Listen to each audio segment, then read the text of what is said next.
Mula sa maliit na bintana ng silid-tulugan ng mga katulong, tiningnan ni Nery Buenavista ang napakalaking hardin ng mga Villarreal.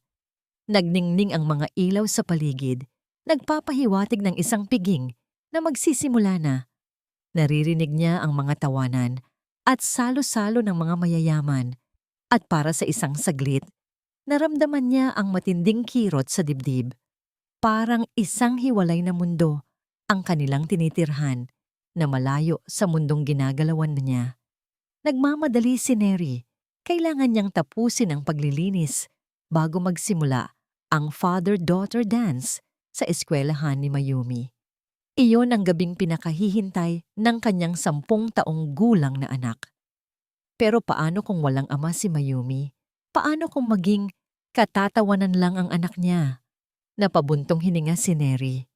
Ang hirap maging isang single mother sa mundong mapanuri. Kinabukasan, maaga pa lang ay kinakabahan na si Nery. Maingat niyang inayos ang puting damit ni Mayumi na may burdang bulaklak sa laylayan.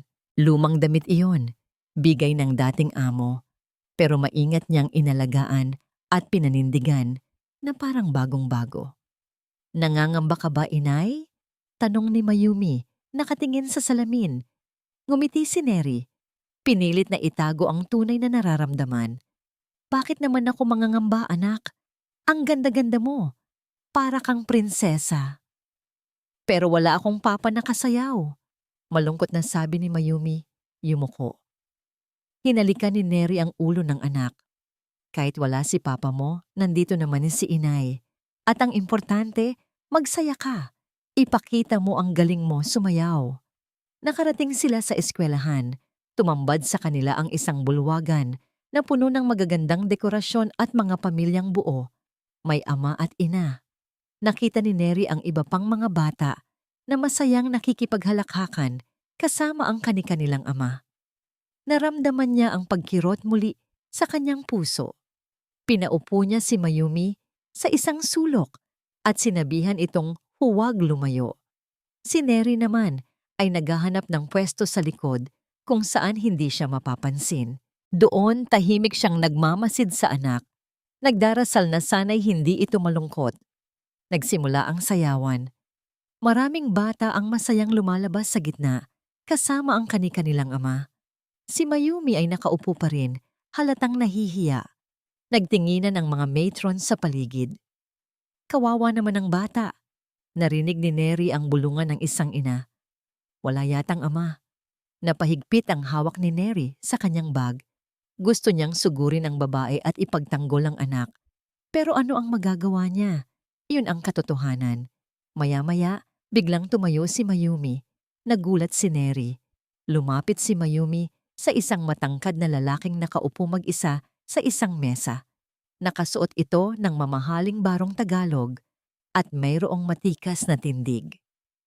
Ito si Adrian Velasco, ang kilalang negosyante at biyudo na madalas lumabas sa mga balita. Kilala siya bilang isang taong seryoso at malayo sa anumang gulo. Hindi siya kadalasang nakikilahok sa mga ganitong klase ng kaganapan, kaya nagtataka si Nery kung bakit siya naroon. Nakita ni Nery na hinila ni Mayumi ang laylayan ng barong ni Adrian. Nakatingin si Adrian sa bata, hindi maipinta ang reaksyon. Sir, pwede niyo po ba akong isayaw? Tanong ni Mayumi. May bahid ng takot sa boses, pero buo ang loob. Wala po kasi akong papa. Nagulat ang lahat ng nasa bulwagan. Narinig ni Nery ang malakas na bulungan. Naramdaman niya ang matinding hiya at pagkabahala. Gusto niyang hilahin ang anak at iuwi na lang. Pero nanatili siyang nakatayo. Nakikita ang mukha ni Adrian na nagulat. Pagkatapos ay unti-unting lumambot. Ngumiti si Adrian. Isang matamis na ngiti na hindi karaniwang makikita sa kanyang mukha. Oo naman, Hija, sagot ni Adrian at inilahad ang kanyang kamay. Isasayaw kita. Nagliwanag ang mukha ni Mayumi. Hinawakan niya ang kamay ni Adrian at dahan-dahang lumabas ang dalawa sa gitna ng sayawan. Naguguluhan ang mga tao. Narinig ni Nery ang mga bulungan tungkol kay Adrian, tungkol kay Mayumi at tungkol sa kanya. Sino ang batang iyan? Bakit kasama niya si Sir Adrian? Hindi ba yan ang anak ng katulong sa mga Villarreal? Napaiyak si Neri. Pero sa pagkakataong ito ay hindi dahil sa lungkot, kundi dahil sa tuwa at pagmamalaki. Nakita niya kung paano ngumiti si Adrian kay Mayumi habang sila ay nagsasayaw. Kitang-kita ang pagmamahal sa mga mata ng negosyante na yon. Ang pag-aalala ni Neri sa puso niya ay unti-unting napalitan ng paghanga. Hindi man niya maintindihan kung bakit ginawa yon ni Adrian. Nagpapasalamat siya.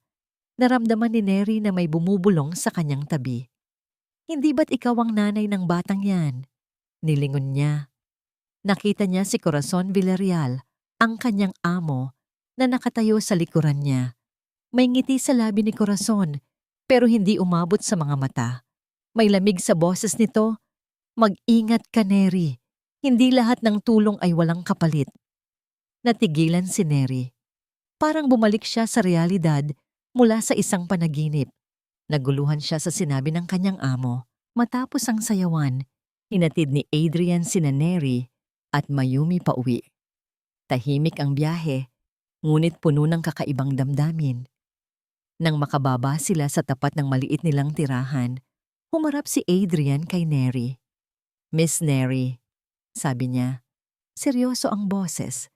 "Ang anak mo ay isang napakabait at napakatapang na bata."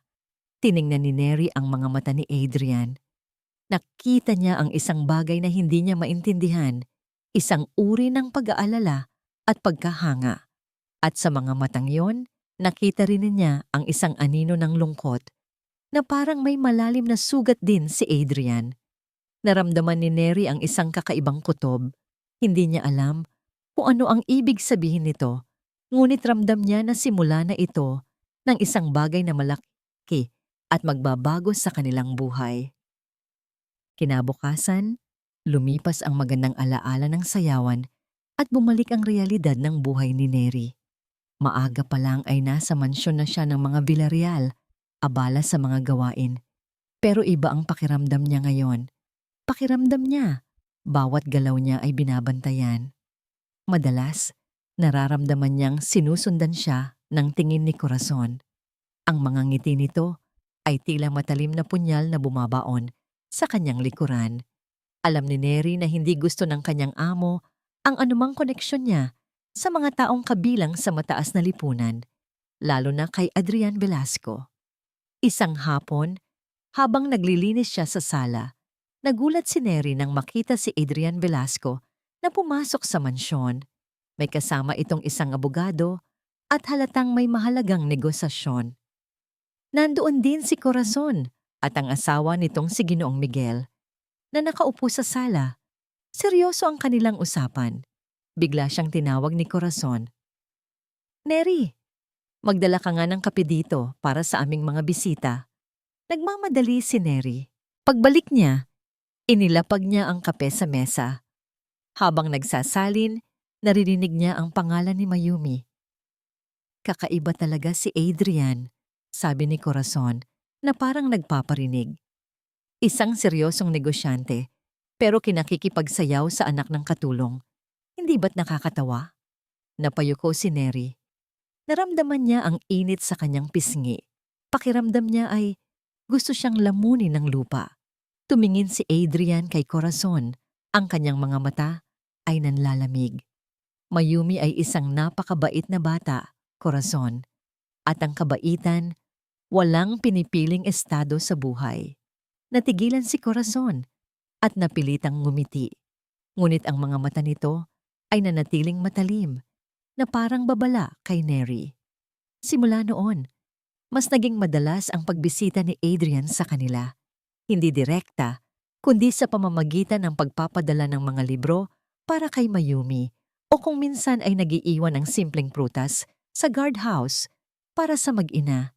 Isang beses, nagpadala rin siya ng lumang laptop para sa online classes ni Mayumi. Ikinuwento ni Mayumi sa kanyang inay ang tungkol sa mga aralin nila sa school, tungkol sa paggawa ng tinapay at cakes. Namangha si Neri nang malaman na pangarap ni Mayumi na magkaroon ng sariling bake shop, inspirasyon sa mga paborito niyang tinapay na ginagawa ni Neri. "Inay, Ang galing mo po gumawa ng ensaymada. Masiglang sabi ni Mayumi isang hapon habang nagbabasa ng libro. Pwede mo pong gawing negosyo iyan. Naku, magugustuhan ito ni Sir Adrian. Napangiti si Neri, ngunit may lungkot sa kanyang mga mata. Dati, pangarap ko rin yan, anak. Iyon ang narinig ni Adrian na biglang dumating upang kamustahin si Mayumi. Nakita niya ang isang lumang notebook sa tabi ni Neri na puno ng mga recipes at drawing ng isang maliit na bake shop. "Is this your dream, Miss Neri?" Tanong ni Adrian. Ang kanyang boses ay malumanay. Nagulat si Neri. Nahihiya niyang isinara ang notebook. Wala po sir. Lumana po iyan. Pangarap lang po iyan ng nakaraan." Tiningnan ni Adrian si Neri. Kitang-kita niya ang lungkot sa mga mata nito. "Hindi ko akalain na may talento ka pala sa paggawa ng tinapay. Bakit hindi mo na lang ito ipagpatuloy?" "Mahirap po, sir," sagot ni Neri, yumuko. "Marami pong kailangan." Ngumiti si Adrian. "Kung tutulungan ka, matutupad mo ba ito?" Nagulat si Neri sa tanong. Naramdaman niya ang isang bahid ng pag-asa, ngunit kasabay nito ay ang matinding takot. Paano kung mapagkamalan siyang umaasa? Paano kung maging dahilan pa ito ng gulo? "Salamat po, Sir Adrian, pero hindi po siguro," mahinang sagot ni Neri. "Masaya na po ako na nakikita kong masaya ang anak ko." Pinilit ni Neri na ngumiti, kahit na naramdaman niya ang matinding kirot sa dibdib. Ayaw niyang umasa. Ayaw niyang muling masaktan. Ang mahalaga ay ang seguridad ni Mayumi. Ngunit kinabukasan, isang kakaibang pakiramdam ang bumalot kay Neri. Habang nagliligpit ng mga gamit sa opisina ni Corazon, napansin niya ang isang nakabukas na drawer. May isang folder doon na may mga numerong nakasulat at sa ilalim nito ay isang papel na may logo ng isang construction company. Hindi niya masyadong pinansin sa simula. Akala niya ay karaniwang business documents lang. Pero nang marinig niya ang usapan ni Corazon sa telepono, napahinto siya. "Kailangan nating takpan ito, Miguel." Boses ni Corazon na may bahid ng matinding takot. "Nasa panganib ang lahat ng pinaghirapan natin. Kailangan nating kumilos bago pa may makahuli." Naramdaman ni Neri ang pagbilis ng tibok ng puso niya. May kakaiba sa tono ni Corazon. Hindi niya maintindihan ang mga pinag-uusapan, ngunit alam niyang hindi maganda ang naririnig niya. Biglang bumalik sa isip niya ang folder na nakita niya sa drawer. "Neri!" sigaw ni Corazon, at biglang bumukas ang pinto ng opisina. "Ano ang ginagawa mo dito? Bakit ka nakikinig?" Nagulat si Neri. "Sorry po, ma'am. Hindi po ako nakikinig. Naglilinis lang po ako." Sinalubong siya ng matatalim na tingin ni Corazon. "Siguraduhin mo lang, Neri. Dahil kung may nalalaman ka o kung sino man ang nakakaalam, magsisisi sila." Nanginginig si Neri sa takot. Alam niyang hindi lang yun isang ordinaryong babala. Ito ay isang banta. At ang banta na yon ay may kaugnayan sa kung anuman ang narinig niya sa telepono. Hindi maalis sa isip ni Neri ang mga banta ni Corazon.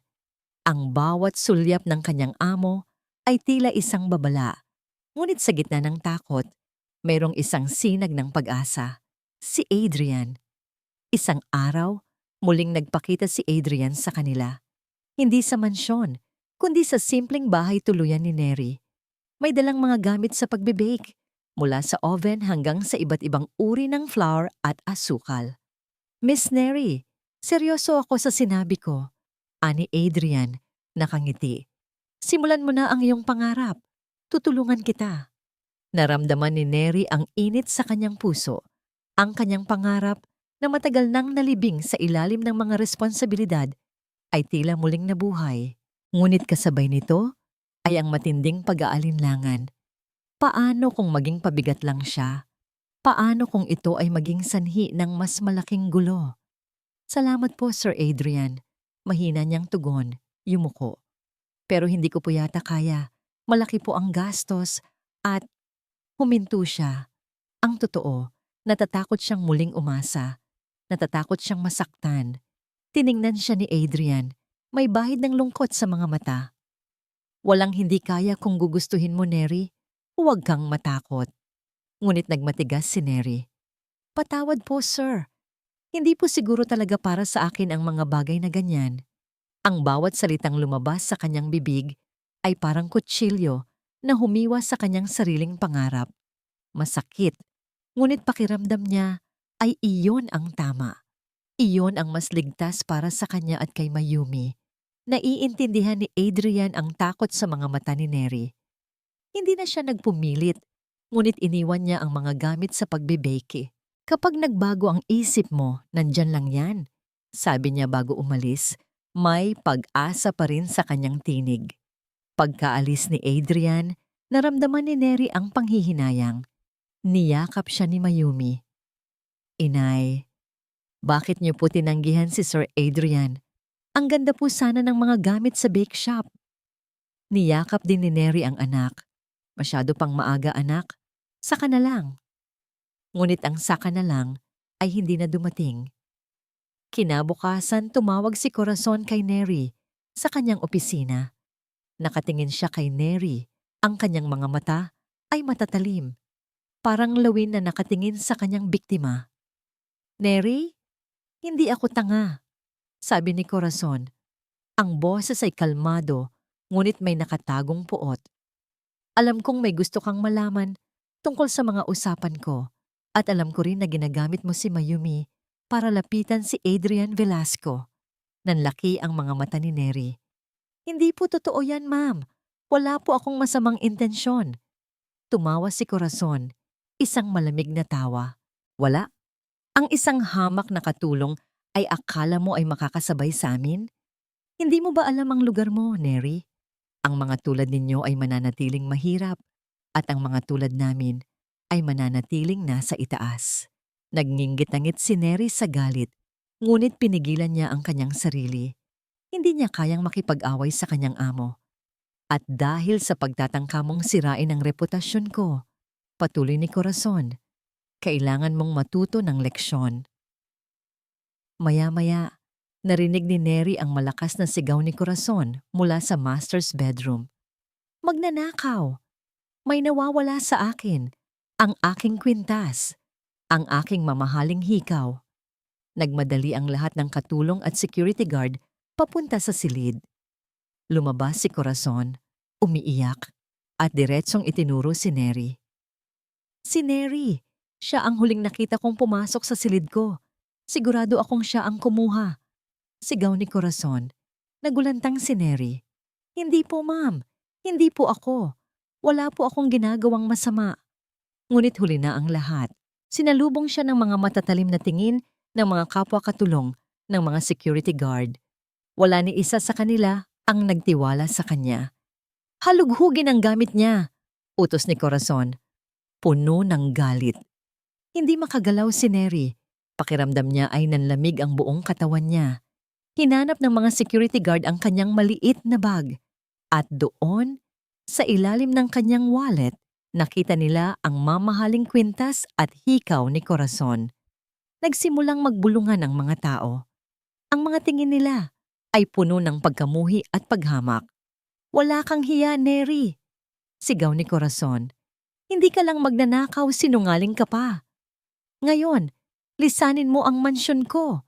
Ayoko nang makita ang pagmumukha mo. Nanginginig si Neri, humihinga ng mabigat. Gusto niyang sumigaw. Ipagtanggol ang kanyang sarili. Ngunit sa bawat pagtatangka, narinig niya ang boses ni Corazon sa kanyang isip.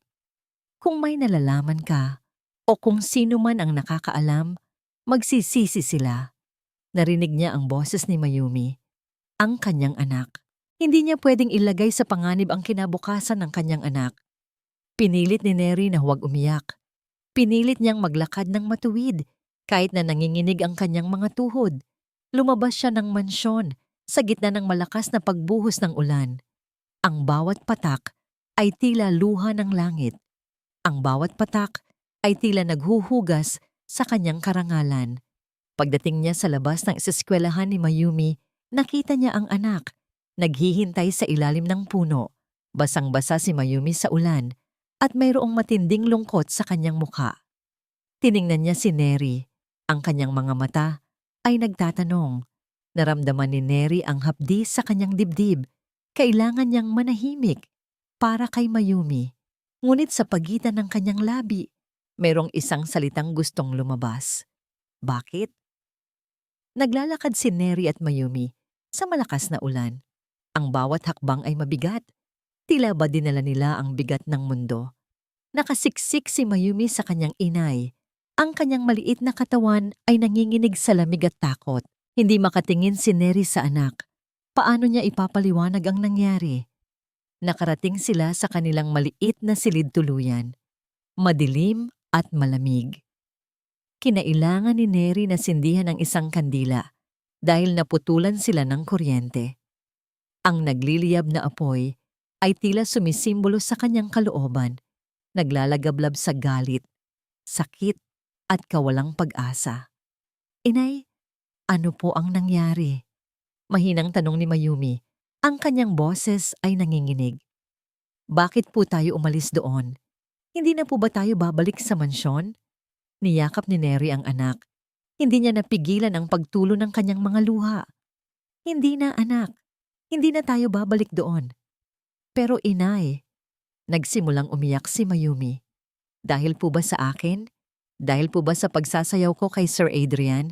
Sabi nila, ako raw ang may kasalanan. Ako raw ang dahilan kung bakit ka nasisante. Nanlaki ang mga mata ni Neri. Narinig din pala ni Mayumi ang mga bulungan. Mas lalo siyang nasaktan. Ang inosenteng anak niya ay dinadala ang bigat ng isang kasalanang hindi niya ginawa. Hindi, anak. Huwag mong isipin yan. Mahigpit na niyakap ni Neri si Mayumi. Walang kasalanan ng anak ko. Inay ang may kasalanan. Ang inay-nay mo ang hindi nakapag-ingat. Ngunit hindi naniwala si Mayumi.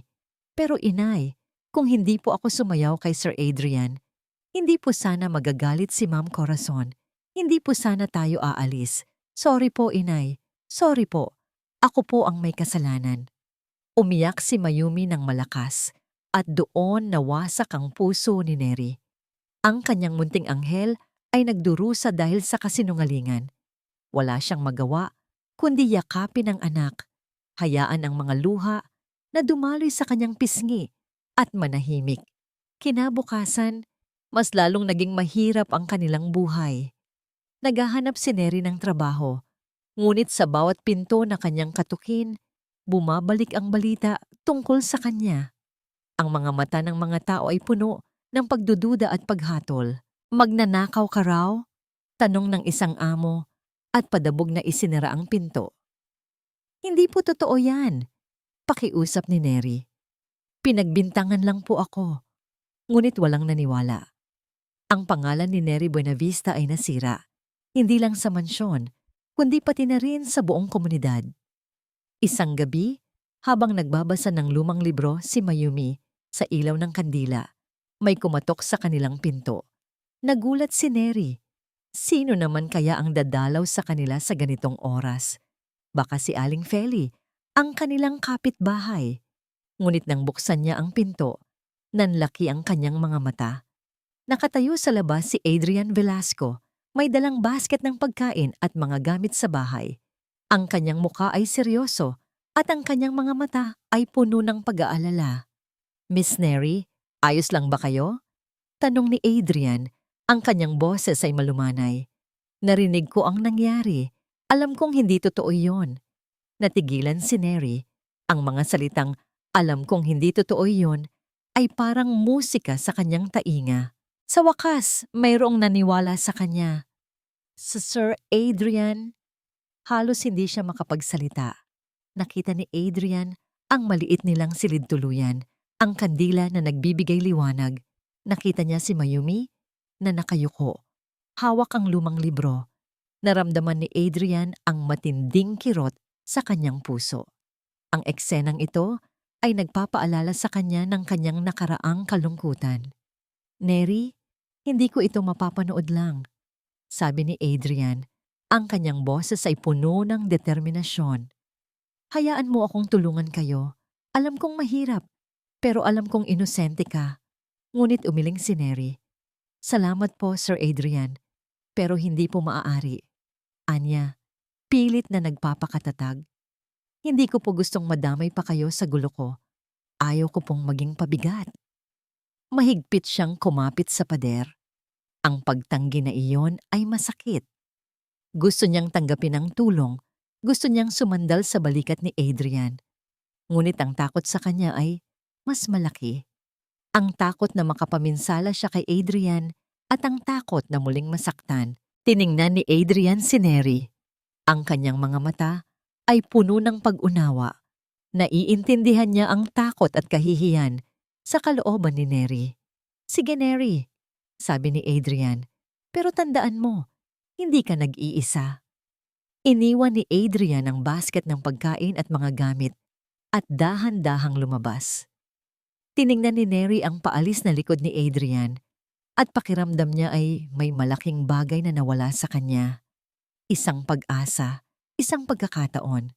Pagkaalis ni Adrian, nagmamadali si Neri sa bintana. Tiningnan niya ang kotse ni Adrian na unti-unting lumalayo. Nang makalayo na ang sasakyan, bigla itong huminto. Nakita ni Neri na bumalik ang kotse at humarap sa direksyon ng kanilang bahay. Nakatitig si Adrian sa maliit nilang tirahan. Hindi nakita ni Neri ang mukha ni Adrian, ngunit naramdaman niya ang determinasyon nito. Sa sandaling iyon, alam ni Adrian na hindi na siya mananatiling tahimik. Hindi niya hahayaang magpatuloy ang kawalang katarungan. Hindi na niya hahayaang mangibabaw ang kadiliman. Umuwi si Adrian sa kanyang mansyon, ngunit hindi siya mapakali. Ang imahe ni Neri at Mayumi sa kanilang maliit, madilim na silid, ay paulit-ulit na bumabalik sa kanyang isip. Ang lungkot sa mga mata ni Neri, ang takot sa boses ni Mayumi, nagpaalala iyon sa kanya ng sarili niyang nakaraan. Ang hapdi ng pagkawala ng kanyang asawa at ang anak na hindi niya nasilayan ay muling sumibang para siyang pinupunit sa loob. Ilang taon na rin simula nang mawala ang kanyang pamilya sa isang aksidente. Mula noon, binalot niya ang kanyang sarili sa trabaho. Iniiwasan ang anumang emosyonal na koneksyon. Ngayon, nararamdaman niya ang kakaibang kurot sa puso. Hindi niya kayang hayaan ang isang inosenteng ina at ang kanyang anak na magdusa. Kinaumagahan, tinawagan ni Adrian ang kanyang pinagkakatiwalaang private investigator, si Mang Ben. Mang Ben, kailangan kong malaman ang lahat tungkol kay Neri Buenavista, ang dating katulong ng mga Villarreal, at ang lahat tungkol sa pamilya Villarreal. Nagsimula ang kanyang sariling investigasyon. Hindi naging madali. Sa bawat galaw niya, naramdaman niyang may bumabantay. Ang kanyang mga kaibigan sa alta sosyedad ay nagsimulang lumayo. Adrian, alam naming matulungin ka, sabi ng isa sa kanyang mga kasosyo sa negosyo habang nagmi-meeting. Pero si Corazon Villarreal ay hindi basta-bastang kalaban. Napakalaki ng koneksyon nila. Baka madamay ang negosyo mo. Nag-iingat lang kami, Adrian. Dagdag ng isa pa. Ayaw naming masangkot sa mga iskandalo. Ngumiti si Adrian, isang mapait na ngiti. Mas mahalaga sa akin ang katarungan kaysa sa posisyon at alam kong inosente si Neri. Sa kabila ng mga babala, nagpatuloy si Adrian. Hinukay niya ang nakaraan ni Neri. Laking gulat niya nang matuklasan na si Neri Buenavista ay dating scholar sa isa sa mga prestihiyosong unibersidad sa Maynila na may kursong culinary arts. May mga lumang balita rin siya nakita tungkol sa pagkasunog ng bake shop ng mga magulang ni Neri at ang biglaang pagkamatay ng mga ito na naging dahilan ng pagtigil niya sa pag-aaral. Nagkaroon po sila ng utang sa ospital para sa kapatid niya, sir, paliwanag ni Mang Ben. Kaya napilitan siyang magtrabaho agad bilang katulong. Kahit may mga kamag-anak siya sa ibang bansa na may kaya, hindi niya raw inistorbo. Mataas daw po ang pride. Naramdaman ni Adrian ang matinding paghanga kay Neri. Hindi siya simpleng katulong lang. Siya ay isang babaeng may pangarap na isinakripisyo ang lahat para sa kanyang pamilya.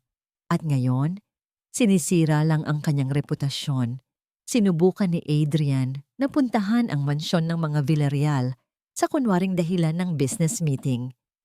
Sinalubong siya ni Corazon na may matamis na ngiti, ngunit ang mga mata nito ay punong-puno ng pagbabantay.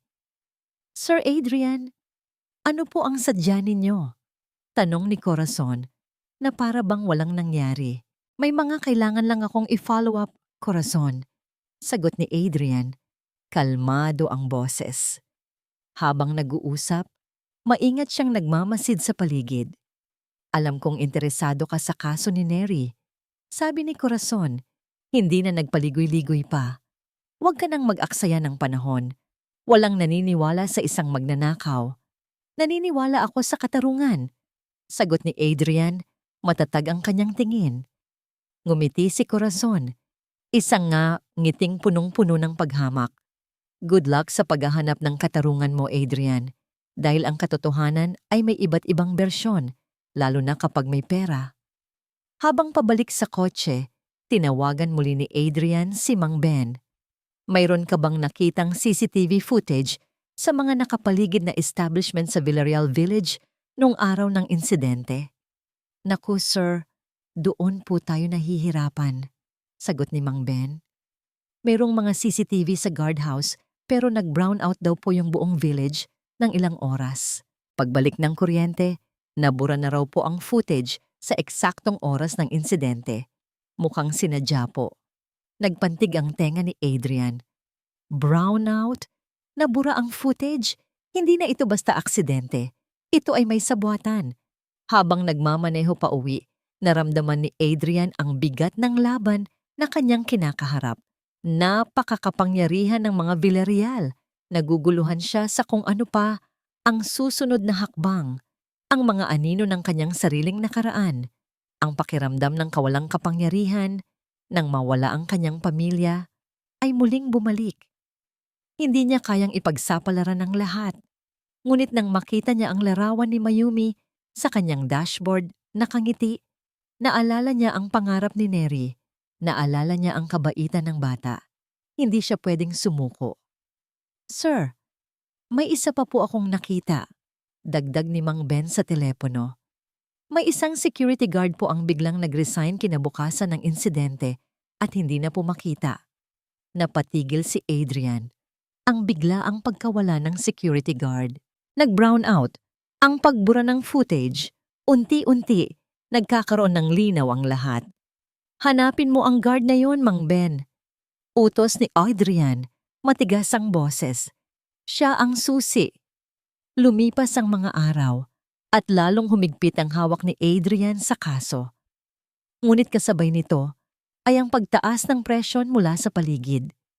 Isang umaga, habang nasa opisina siya, nakatanggap si Adrian ng tawag mula sa isa sa kanyang malalaking kliyente. "Sir Adrian, pinapatawad po, pero kailangan po muna naming ipagpaliban ang kontrata natin. Nagkaroon po kasi ng problema ang pamilya Villarreal sa kanilang finances at nakita po namin na may kinalaman daw kayo doon." "Ano?" Kunot noo si Adrian. "Anong koneksyon ko sa problema ng Villarreal?" "May mga kumalat po kasing balita, sir, na may inuungkat kayo tungkol sa dating katulong nila. Ayaw po naming maapektuhan ang aming kumpanya." Paliwanag ng kliyente, halatang natatakot. Nalaman ni Adrian na sinisimulan na siyang blackmail ng mga Villarreal. Hindi lang sa usaping pinansyal, kundi pati na rin sa kanyang reputasyon. Nagsimulang lumabas sa mga tabloid ang mga balita tungkol sa kanyang pakikialam sa buhay ng mga Villarreal at ang mga haka-haka tungkol sa kanyang motibo. Isang gabi, habang kumakain siya sa isang mamahaling restaurant, kasama ang ilang business partners, dumating si Corazon Villarreal. Ngumiti siya kay Adrian, isang nanggiting punong-puno ng pagmamayabang. "Adrian, hindi ko akalaing interesado ka pala sa mga bagay na hindi mo dapat pinakikialaman," sabi ni Corazon. Sadyang malakas ang boses para marinig ng lahat. Ang pagiging masyadong mabait ay minsan nakakapinsala, lalo na kung ang tinutulungan mo ay isang magnanakaw. Nagtinginan ang mga kasama ni Adrian. at ramdam niya ang pagdududa sa kanilang mga mata. Gusto niyang sugurin si Corazon, ngunit pinigilan niya ang kanyang sarili. Hindi niya hahayaang ibaba niya ang kanyang antas sa antas ng babaeng ito. Nang gabing iyon, naramdaman ni Adrian ang matinding pagkadismaya. Ang laban na ito ay hindi lang para kay Neri, kundi para na rin sa kanyang sarili. Gusto niyang patunayan na ang katotohanan ay mananaig. Anuman ang koneksyon at yaman ng kalaban, habang nakaupo siya sa kanyang opisina, may kumatok. Isang delivery boy ang nagbigay sa kanya ng isang maliit na sobre. Walang nakasulat na pangalan ng nagpadala. Binuksan ni Adrian ang sobre. Sa loob ay isang pahina ng notebook na mayroong sulat kamay ng bata. Dear Sir Adrian, sana po ay hindi niyo kami nakakalimutan. Malungkot po si Inay, pero alam ko po na inosente siya. Mayumi po ang pangalan ko. Kayo po ang pinakabait na papa na nakilala ko. Sana po matulungan niyo si Inay. Ang sabi po ng mga tao, magnanakaw daw po siya. Pero hindi po totoo yan. Hindi po kami magnanakaw. Sana po ay bumalik ang ngiti ni Inay. Miss ko na po ang mga tinapay niya. Sana po makita niyo ito. Nagmamahal, Mayumi. Naramdaman ni Adrian ang init sa kanyang mga mata. Ang sulat ni Mayumi ay parang isang patak ng liwanag sa gitna ng kadiliman. Ang mga salitang, "Kayo po ang pinakabait na papa na nakilala ko," ay nagdulot ng kakaibang kurot sa kanyang puso. Nagliwanag ang kanyang mukha. Nawala ang pagkadismaya. Ang sulat ni Mayumi ay nagbigay sa kanya ng panibagong lakas at determinasyon. Hindi lang para kay Neri, kundi para sa inosenteng bata. Mayumi anak, bulong ni Adrian. Hinding-hindi ko kayo bibiguin. Agad niyang tinawagan si Mang Ben. Mang Ben, may bago akong lead. Yung security guard na nawala. Malapit ba sa kanya si Neri? Mayroon ba siyang pamilya? Kailangan nating makita siya agad. Sir, medyo nahihirapan po kami. Sagot ni Mang Ben. Mukhang itinago po siya ng mga Villarreal. Hindi po namin mahanap ang kanyang pamilya.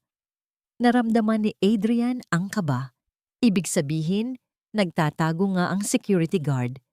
At kung nagtatago, mayroon itong alam. Kung hindi mo mahahanap ang guard, hanapin mo ang kaniyang pamilya, Mang Ben, sabi ni Adrian. Matatag ang kanyang boses. Huwag kang titigil hanggat hindi mo nahahanap ang kahit anong koneksyon. Kailangan natin siyang kausapin. Alam ni Adrian na mas lalong hihirap ang laban.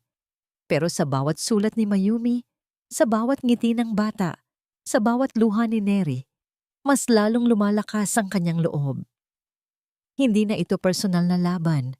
Ito ay laban para sa katarungan, para sa katotohanan, at para sa pag-asang matupad ang mga pangarap. Huminga ng malalim si Adrian. Ang sulat ni Mayumi ang naging mitya ng kanyang mas matinding determinasyon. Hindi na siya pwedeng maghintay. Naramdaman niya ang init ng laban na unti-unting lumalalim. Mang Ben, kahit anong mangyari, hanapin mo ang guard na yon. Utos ni Adrian sa telepono. Ang boses ay matigas at walang pag-aalinlangan. O kahit sino sa pamilya niya, kailangan natin ng testigong magsasabi ng totoo. Ginugol ni Adrian ang mga sumunod na araw sa pagsasaliksik. Hindi na lang tungkol kay Neri at Corazon, kundi sa buong pamilya Villarreal. Ginamit niya ang kanyang mga koneksyon, hindi bilang Adrian Velasco na naghahanap ng hustisya para sa isang katulong, kundi bilang isang negosyanteng may malalim na interes sa mga transaksyon ng mga Villarreal. Sa pamamagitan ng kanyang mga contacts sa financial sector, nakahukay siya ng mga impormasyon tungkol sa mga pinansyal na transaksyon ng kumpanya ni Ginoong Miguel Villarreal, ang asawa ni Corazon. Maraming kahina-hinalang pondo ang lumalabas at pumapasok sa mga offshore accounts. Mayroon ding mga malalaking pautang na hindi malinaw ang gamit. Isang hapon, habang abala si Adrian sa kanyang opisina, may nagbigay ng isang anonymous tip. Isang email na may kalakip na screenshot ng isang lumang post sa social media. Kuha sa isang local community page. Ipinapakita nito ang isang lalaki na kahawig ng nawawalang security guard na may caption na, "Nakita ko ang dati nating guard. Mukhang namumuhay ng marangya sa probinsya. Mayaman na." Nagliyab ang pag-asa sa dibdib ni Adrian. Mayroong lead. Agad niyang ipinasa ang impormasyon kay Mang Ben. "Sir, mahirap po siyang lapitan," sabi ni Mang Ben sa telepono matapos ang ilang araw. "May mga taong nakabantay sa kanya. Pero nakakuha po ako ng impormasyon. May isang cellphone daw po siyang ginagamit na luma at madalas daw po siyang tumawag sa isang number na pamilyar." "Anong number?" tanong ni Adrian kinakabahan. "Number po ni Mrs. Corazon Villarreal," sagot ni Mang Ben.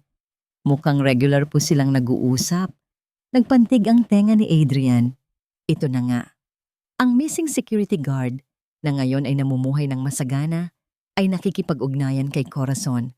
Malinaw na binayaran siya para manahimik.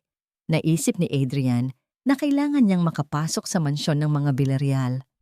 Kung mayroon mang mas matibay na ebidensya, marahil ay doon niya makikita.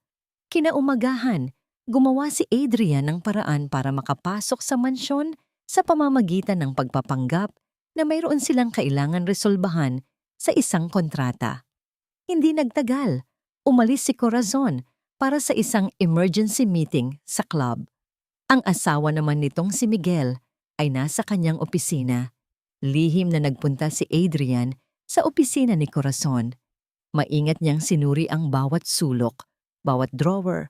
Halos sumuko na siya nang makita niya ang isang lumang digital voice recorder na nakatago sa ilalim ng tambak na business magazines.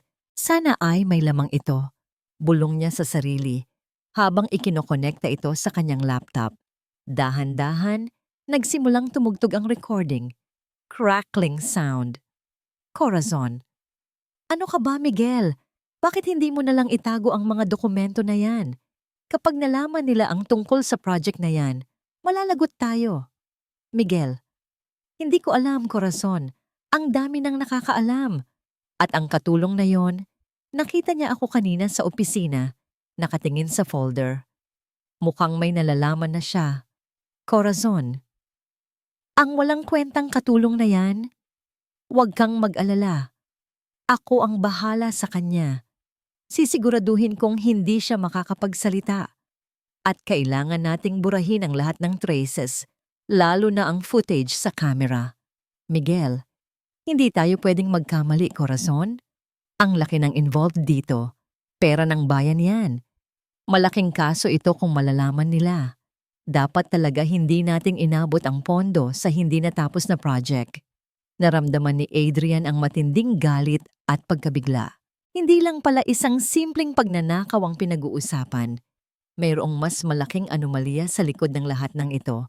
Isang malaking project na hindi natapos, pondo ng bayan na nawawala, at ang pagtatangka nilang itago ito sa pamamagitan ng pagpapabintang kay Neri. Hindi lang ito tungkol sa kwintas, ito ay tungkol sa katiwalian at ang paggamit ng kapangyarihan para tapakan ang mga mahihina. Bago pa man siya makarecover sa kanyang pagkagulat, narinig ni Adrian ang yabag ng paa na papalapit sa opisina. Mayroong tao na papasok. Kailangan niyang umalis agad. Agad niyang inilabas ang voice recorder at maingat na ibinalik sa pinagtataguan nito. Mabilis niyang isinara ang laptop at dahan-dahang lumabas ng opisina. Halos magkasalubong sila ni Miguel Villarreal sa hallway. Ngumiti si Miguel, isang ngiting mapanlinlang. "Sir Adrian, akala ko po umalis na kayo?" tanong ni Miguel. Ang kanyang mga mata ay matalim. Oo, Miguel," sagot ni Adrian. Pilit na pinapakalma ang kanyang sarili. May nakalimutan nang akong tawagan. Lihim na umalis si Adrian sa mansyon, ngunit hindi na siya tulad ng dati. Mayroon na siyang ebidensya, mayroon na siyang sandata, at handa na siyang gamitin ito. Huwag kang magkamali, Adrian. Ito na. Narinig ni Adrian ang recording ng paulit-ulit. Ang boses ni Corazon, puno ng takot. Ang boses ni Miguel, puno ng pagkabalisa.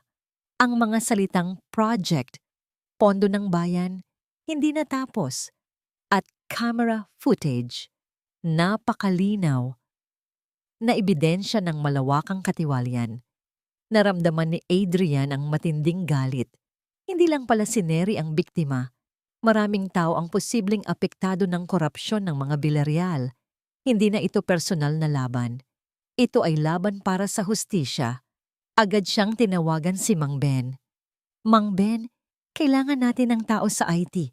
Yung kayang mag-recover ng CCTV footage kahit na nabura na. Kailangan natin ang lahat ng ebidensya. Sa tulong ng isang computer forensics expert na pinagkakatiwalaan ni Adrian, unti-unting nabuo ang mga piraso. Napakalaking pasasalamat niya sa teknolohiya. Pagkatapos ng ilang araw na pagpupuyat, isang gabi, tumawag si Mang Ben. "Sir, mayroon na po kaming nahukay." Sabi ni Mang Ben, ang boses ay puno ng excitement. Ang CCTV footage sa mismong araw ng insidente. At hindi lang po iyon. Agad na pumunta si Adrian sa opisina ni Mang Ben. Ipinakita sa kanya ang video. Ang video ay nagsimula sa pagpasok ni Neri sa master's bedroom. Naglilinis. Pagkatapos, umalis siya. Ilang sandali lang, pumasok si Corazon. May dalang maliit na kahon. Maingat niyang inilabas ang kwintas at hikaw at sinilip sa labas. Nang makita niyang malinis ang paligid, lihim niyang ipinasok ang mga alahas sa bag ni Neri na nakalagay sa may aparador.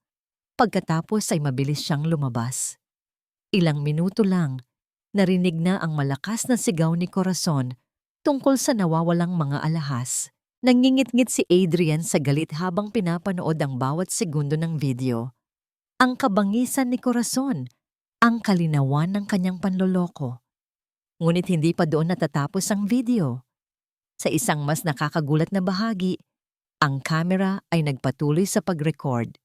Makalipas ang ilang oras, makikita sa footage si Corazon at Miguel na nagtatalo sa kanilang study room. Corazon, bakit hindi mo pa rin itinatago ang mga resibo ng Golden Lotus Project, Miguel? Malaking gulo ito kapag natuklasan nila ang discrepancy sa pondo. Miguel, anong gagawin ko, Corazon? Masyadong mainit ang sitwasyon. Narinig ko kanina ang usapan ni Adrian Velasco sa telepono. Tinatanong niya ang tungkol sa mga proyekto ng kumpanya. Baka may hinala na siya. Corazon, iyon ang dahilan kung bakit ko itinago ang kwintas. Para malihis ang atensyon, para mawala ang hamak na Neri na yon. Hindi niya dapat narinig ang anumang bagay. Miguel, pero hindi ito simple, Corazon. Ang Golden Lotus Project ay milyon-milyong piso ang nasangkot at hindi natapos ang construction. Pananagutan natin ito sa gobyerno. Alam mo ba ang ibig sabihin ng money laundering? Corazon, walang makakalam. Wala silang ebidensya. Lahat ng dokumento ay binago na natin. At sa oras na matapos ang gulo sa katulong na yon, lahat ay kalmado na. Napatayo si Adrian. Ang kanyang muka ay namumutla sa galit at pagkabigla. Hindi lang ito isang kaso ng pagnanakaw. Ito ay isang malaking kaso ng katiwalian, ng paglustay ng pondo ng bayan, at ang paggamit ng isang inosenteng tao bilang panangga. Ito ang kailangan natin, Mang Ben, sabi ni Adrian. Ang kanyang boses ay nanginginig sa galit. Ihanda ang lahat ng ebidensya. I-compile ang recording na ito at ang voice recorder. Kailangan nating ilabas ito sa publiko. Sir, malaking kalaban po ang mga Villarreal, paalala ni Mang Ben. Mag-ingat po kayo. Hindi na ito tungkol sa akin, Mang Ben, sagot ni Adrian. Matatag ang kanyang tingin. Ito ay tungkol sa katarungan. Hindi ko hahayaang manalo ang kasamaan. Agad na tinawagan ni Adrian ang kanyang abogado at isang contact sa isang respetadong news agency. Kailangan niyang tiyakin na ang lahat ng ebidensya ay makakarating sa tamang tao at hindi matatago pa. Habang iniisa-isa ang kanyang mga plano, naisip niya si Neri. Kailangan niyang makipag-usap dito. Ipaalam ang mga natuklasan niya. Kailangan niyang ibalik ang dignidad ni Neri. Agad na tinawagan ni Adrian si Neri. Paulit-ulit, Ngunit walang sumasagot. Kumabog ang kanyang dibdib. Naramdaman niya ang matinding kaba. Nagmamadali siyang pumunta sa tirahan ni Neri. Nang makarating siya, bukas ang pinto ng maliit na silid tuluyan. Walang tao, walang gamit, tila isang nilisan na lugar. "Neri!" sigaw niya. "Mayumi!" Lumabas ang kapitbahay ni Neri, si Aling Feli, at lumapit kay Adrian. "Sir Adrian, hinahanap niyo po ba si Neri?" "Opo, Aling Feli." "Nasaan po sila?" tanong ni Adrian. Ang kanyang boses ay puno ng pangamba. "Ay, umalis na po sila kahapon," sagot ni Aling Feli. Malungkot ang kanyang mukha. Hindi na raw po nila kaya ang pressure dito. Umuwi na raw po sila sa probinsya. Wala raw po kasing magandang nangyayari sa kanila dito eh. Nanlumo si Adrian. "Probinsya? Saan po sa probinsya?" Umiling si Aling Feli. "Hindi ko po alam, sir. Wala po siyang sinabi. Biglaan na lang po." Naiwan si Adrian na nakatayo, tulala. Ang lahat ng kanyang pinaghirapan, ang lahat ng ebidensya na kanyang nahukay, ay tila walang saysay kung wala si Neri. Paano niya maibabalik ang dignidad nito kung wala siya? Paano niya maipaglalaban ang hustisya kung nawawala ang biktima? Ang laban ay nagsisimula pa lang at ang pangunahing bida ay nawawala.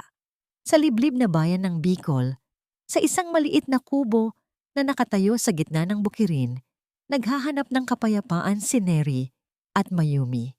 Malayo sa ingay ng siyudad, sa mga matang mapanuri at sa mga bulungang mapanghusga.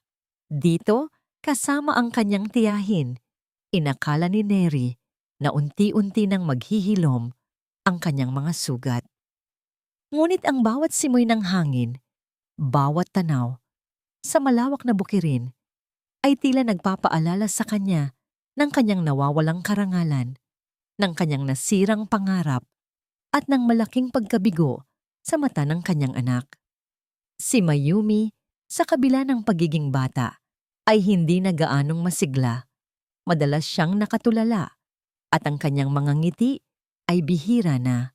Isang hapon, habang nagdidilig si Neri ng halaman, may humintong kotse sa tapat ng kanilang kubo.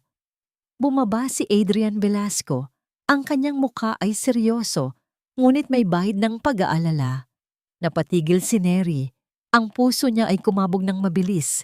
Hindi niya inakalang makikita pa niya si Adrian. "Neri," sabi ni Adrian. Ang kanyang boses ay nagpakalma sa kalooban ni Neri. "Kailangan mong bumalik. Kailangan mong marinig ang katotohanan." Umiling si Neri. "Ayoko na, Sir Adrian. Masaya na po kami dito. Ayoko nang balikan ang nakaraan." "Pero hindi ito ang nakaraan mo, Neri. Ito ang kinabukasan mo," sabi ni Adrian at inilahad ang kanyang kamay. "Nahanap ko na ang lahat ng ebidensya. Maaamin ka. Babagsak ang mga Villarreal."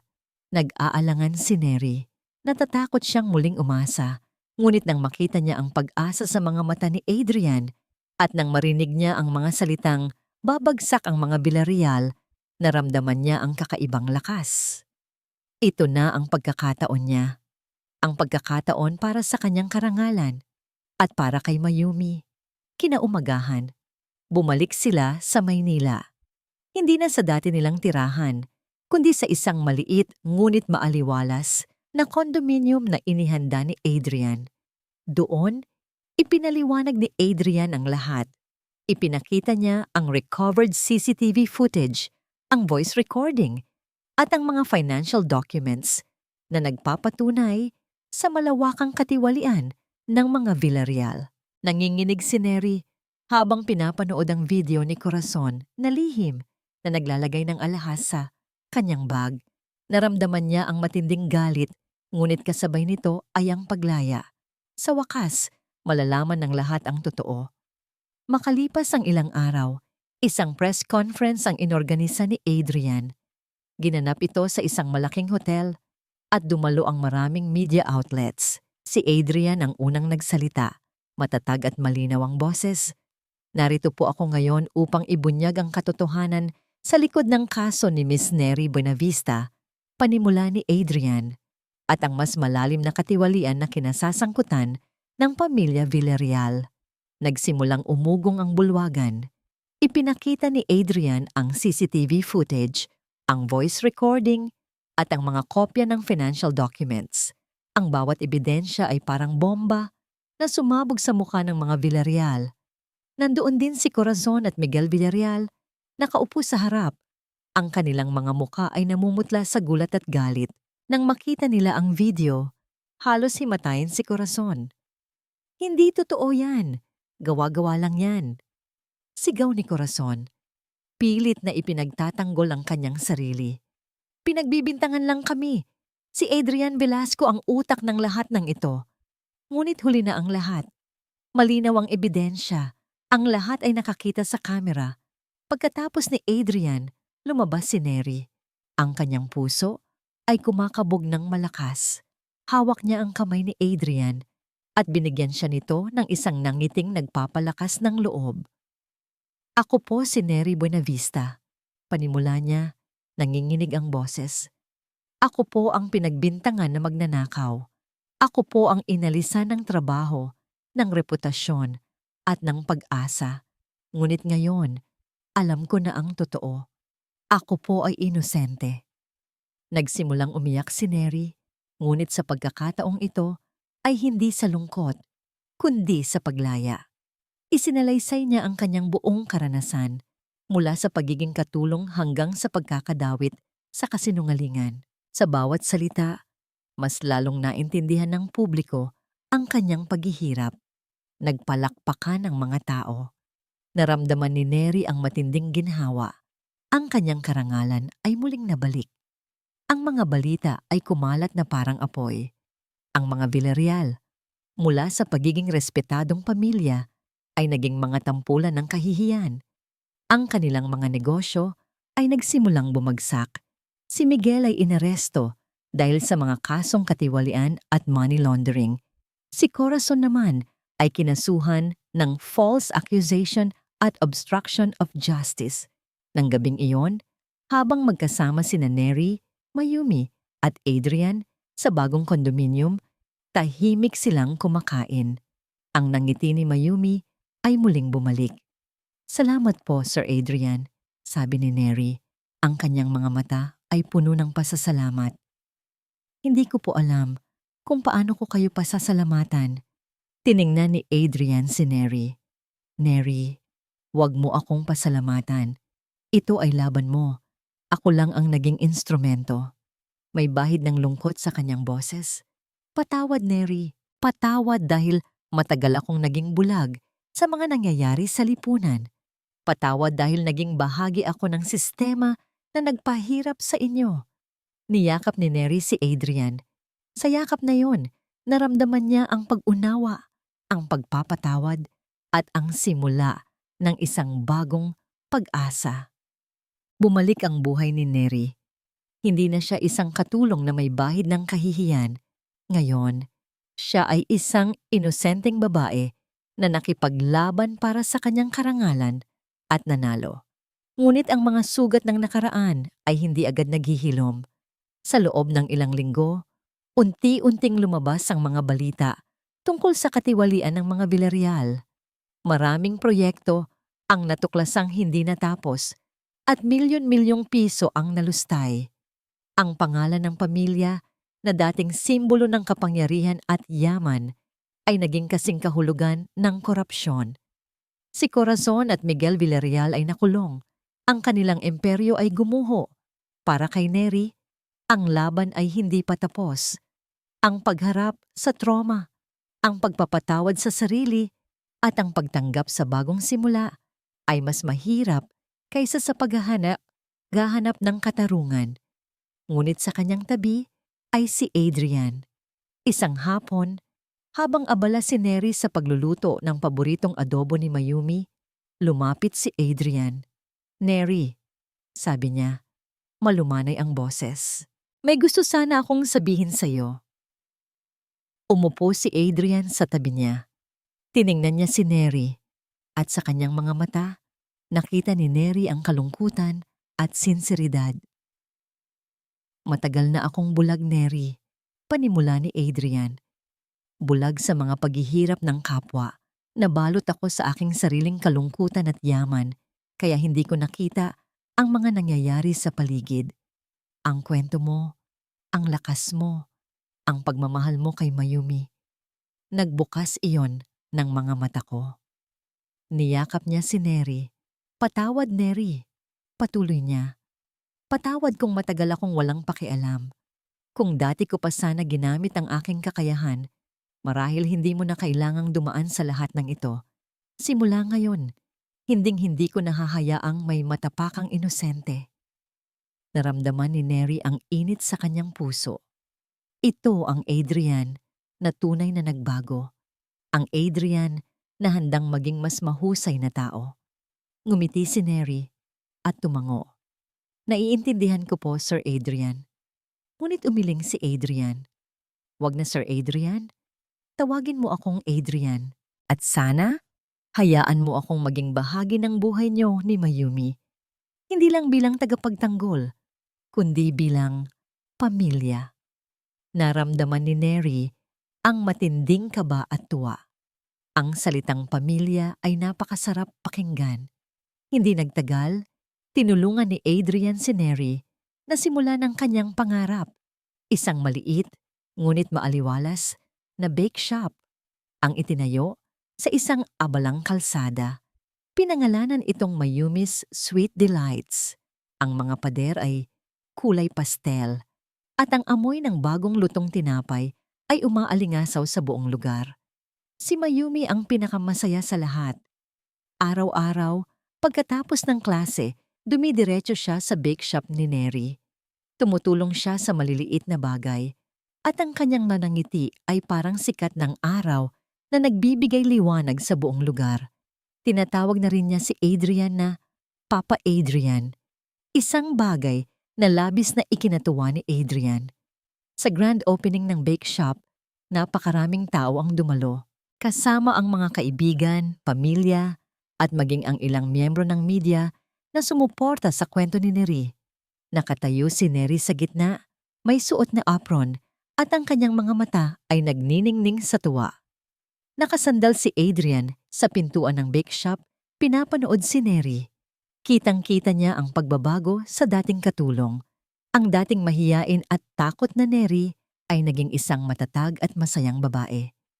Ang dating natatagong ganda nito ay mas lalong nagniningning. Lumapit si Adrian kay Neri at dahan-dahang hinawakan ang kanyang kamay. Matupad sana ang lahat ng pangarap mo, Neri, sabi niya, puno ng pag-ibig sa kanyang tinig. Tiningnan ni Neri si Adrian at sa kanyang mga mata, nakita niya ang kanyang kinabukasan, ang taong nagtiwala sa kanya, ang taong nagbigay sa kanya ng ikalawang pagkakataon. Nang makita nila si Mayumi na tumatakbo patungo sa kanila, dala ang isang plato ng bagong lutong cookie. Sabay silang ngumiti ni Adrian. Niyakap nila ang bata. At sa sandaling iyon, naramdaman ni Neri ang tunay na kahulugan ng pamilya. Ang araw ay sumisikat. Ang mga panaginip ay natupad. At ang pag-ibig na ipinanganak mula sa kabaitan at katarungan ay nagbigay ng bagong pag-asa.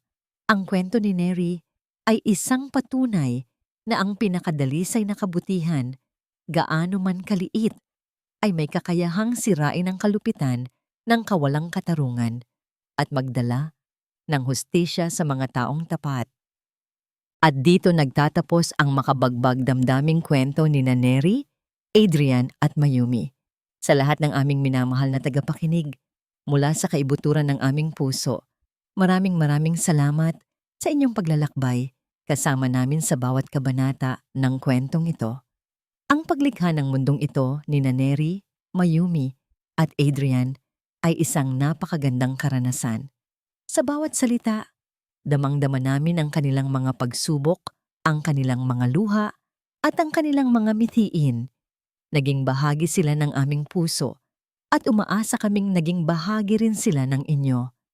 Sa pamamagitan ng kanilang paglalakbay, nais naming iparating ang mensahe na sa kabila ng lahat ng pagsubok, paghatol, at kawalang katarungan, ang pag-ibig, pagpapatawad, at pag-asa ay laging mananaig. Ang tunay na kabutihan ay walang katumbas, at ang bawat isa sa atin ay may karapatan sa isang ikalawang pagkakataon, sa isang bagong simula.